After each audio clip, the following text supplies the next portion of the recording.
7, welcome back. Still to come after 7:30. Of course, all the latest traffic, travel news and weather, and of course, all the latest sports headlines with Mr. Will Perry, the man who talks to sharks. Of course, and at 7:45, of course, Michelle's here with a guide to what's happening in and around Manchester this week. But first, financial wizard. We like that one, usually a debt buster. Richard Fenton joins us with some top tips on dealing with your debts. Okay. So then, financial wizard, yes, we'll sir. summarise at the top. You've got 4 main points that you want to talk us through today. Yeah, the first one is don't ignore your problems. Yep. That's the first one. Talk to your creditors is the second one. We should be able to see the graphics. There we go. There you go. And stick to your plan and seek help if you're worried as well. Don't think you have to suffer on your own. There's plenty of help and advice out there for anybody who's struggling with the debts, especially at this difficult time in the economy. OK, well, let's go through them one by one, and we'll start with the one at the top. Don't ignore your problems. Yeah, the first thing that people always fall into by way of a trap is ignoring 2 things. One is the post. If you've got a pile of letters hidden away in the kitchen drawer or anywhere in the house that you've not opened that look like suspiciously like bills, then that's the first sign that you might have a problem in terms of ignoring your debts. And if you've got a phobia of answering the telephone in the evening from unknown telephone numbers, that's another key sign as well. So the first thing to do is just face the problem head on, open all the bills and actually take stock of your situation and give yourself a financial health check as well. Actually find out why you've got the problem. If you've been made redundant, for example, the obvious one there is going to be a reduction in income, but it could be a classic overexposure to debt. So you may just have borrowed far more than you're actually able to repay. But before you can do anything with your creditors, you actually need to get a full picture of exactly what you owe. So open all the posts, write everything down on a piece of paper, and then on another piece of paper actually write down absolutely everything that you've got coming into the house as well. OK, well, this kind of follows on to talk to your creditors, because obviously the syndrome of not opening your mail is because you just don't want to know, don't want to speak to them. Exactly. And they're seen as kind of this scary big monster on the other end of the phone, but it's obviously not the case. Yeah, I mean, the scene you described there is exactly right. People actually think that something nasty is going to happen if they answer the phone and actually speak to the creditors. The great thing about today is that the majority of the banks actually have people who are specially trained to help and advise people through debt problems. So talking to your creditors is actually a great way of relieving the stress, because once you engage with them, all the telephone calls stop, the letters stop, and you can actually start putting a plan together. The key thing is to tell them absolutely everything.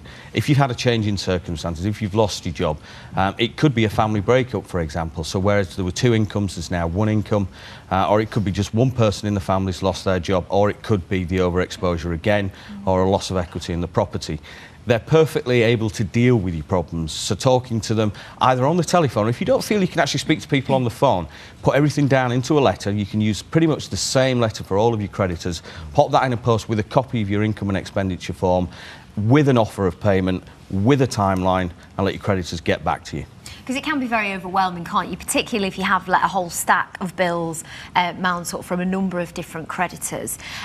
Although when you do get onto the phones with, you can agree some sort of payment plan, like you said there. It's not a case of you've got a cough up or that's it. There's going to be. Yeah, I mean, the last thing any bank wants to do in good times or bad, really, is actually put you through the courts, because what actually happens to the debt that you owe the bank then is it's actually technically written off. That doesn't mean that you don't owe the creditor the money anymore, but it does mean that it doesn't show on their profit lines anymore. So they want to actually keep you as a customer, and it's no good to the banks or any kind of financial institution if they're putting you through the courts and are repossessing goods, etc., which are worth little or nothing, comparatively speaking, to the debt itself. But if you come up with a payment plan, particularly if you can give them a timeline for when you can actually complete the actual schedule, they'll be more than happy to deal with you. But the key thing is to actually tell them the truth. Don't try and work the system to your advantage.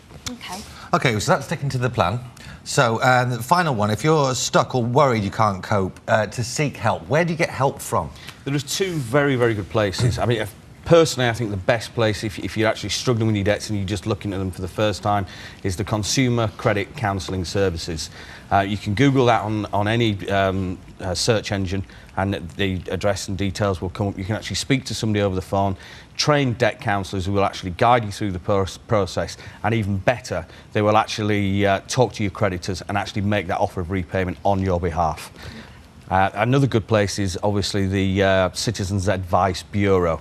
Free legal advice. The only problem with Citizens Advice is it's swamped with queries, so it can be quite difficult to get through. So persevere, or if you can, make a call out of peak times, mid-morning, mid-afternoon, and maybe even at the weekends. And of course, my own website offers very basic advice for those people who are wanting to grasp the nettles, as it were. So all these websites, is this free advice for Absolutely people? free, absolutely free. There are many debt management companies out there who offer a very good service, but do charge a fee for that, so think very carefully before you go down that route. The Consumer Credit Counselling Services is a charity and is actually paid for by all the banking institutes and debt management companies around the UK.